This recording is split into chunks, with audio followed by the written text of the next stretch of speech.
Square Enix, the legendary company that once revolutionized RPGs, building iconic franchises like Final Fantasy, Dragon Quest, and Kingdom Hearts. But today, it stands as a shadow of its former self, losing money, selling off studios, and alienating its core fan base. How did it all go so wrong? This is the ruthless rise and fall of Square Enix. To understand how Square Enix fell, we have to go back to how it all started. In 1983, a small software company named Square was founded in Japan. At first, they struggled to make an impact in the gaming industry, but then a desperate gamble changed everything. Square was on the verge of bankruptcy, and lead designer Hironobu Sakaguchi bet everything on the one final project. He called it Final Fantasy. It was meant to be the company's last game, but ironically, it became their first major success. In 1987, Final Fantasy was born and it saved Square from collapse. Meanwhile, another company, Enix, had found its own success with Dragon Quest, a game that defined the JRPG genre in Japan. Both Square and Enix would dominate the RPG market separately for years,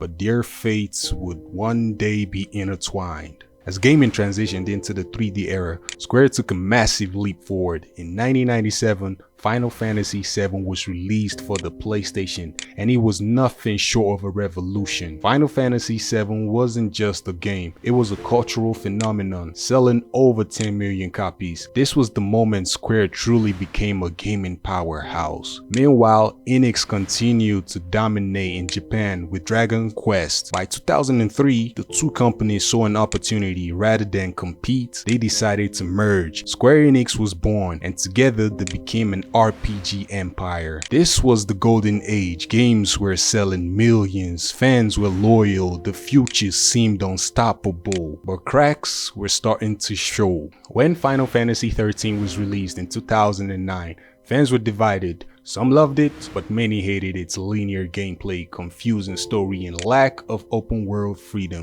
that made past Final Fantasies great. Then came the disaster that almost killed Square Enix, Final Fantasy XIV. When the MMORPG launched in 2010, it was an unplayable mess. Broken gameplay, awful UI, and performance issue that made it one of the worst releases in gaming history. Square Enix had to pull the game offline, fire the development team, and rebuild it from scratch. In 2013, Square Enix miraculously revived the game as Final Fantasy XIV, or Realm Reborn, which became a massive success, but behind the scenes, the company was struggling. Sales targets weren't being met. Investors were losing confidence. Desperate for profits, Square Enix started making bad business decisions. They spent millions developing live service games that no one ever asked for. Marvel's Avengers was a disaster, losing over $200 million. Forspoken flopped, and Balan Wonderworld became an industry joke. Then came the shocking move. Square Enix sold off most of its biggest Western studios, including Eidos Montreal and Crystal Dynamics, for just $300 million.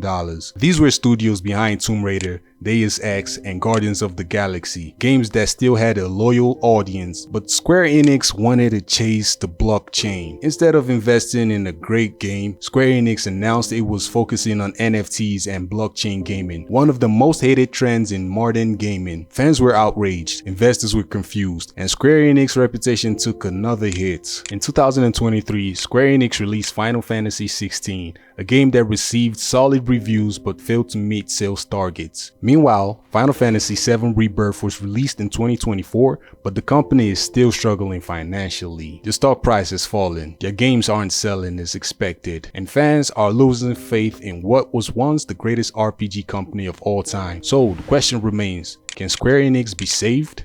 Square Enix rose to the top of the gaming world through innovation and storytelling. But through corporate greed, bad business decisions, and a failure to evolve, they've lost the trust of their fans. Will they ever rise again, or is this truly the end? Let me know your thoughts in the comment section, and please, if you enjoyed this video, hit the like button, subscribe, and I'll see you guys in the next video.